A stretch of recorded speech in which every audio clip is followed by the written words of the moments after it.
আপনি কি জন্মান্তরে বিশ্বাসী? সত্যিই কি মৃত্যুর পর আবার দেহ ধারণ করে ফিরে আসে আত্মা? কি বলছে বেদ পুরাণ? আসুন জেনে নেওয়া যাক। উপনিষদে বলা হয়েছে যে এক মুহূর্তেরও কম সময় অথবা সর্বোচ্চ 30 সেকেন্ডের মধ্যে আত্মা একটি দেহ ত্যাগ করে অন্য দেহে প্রবেশ করে। আবার গরুড় পুরাণ অনুসারে আত্মার নতুন দেহ ধারণ করতে সময় লাগে 1 বছর।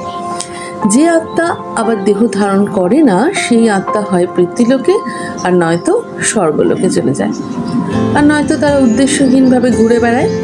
যদি মৃত্যুর আগে পর্যন্ত কারোর উপর রাগ থাকে এবং মৃত্যুর সময় তাকে ক্ষমা করতে না পারেন, তাহলে সেই আত্মা প্রতিশোধ নিতে আবার জন্ম নেয়। আবার যদি দুর্ঘটনা বা অন্য কোনো কারণে সময়ের আগে কারোর মৃত্যু হয়, তখন সেই নিজেদের অতৃপ্ত কামনা পূরণ করতে আবার জন্ম নেয়।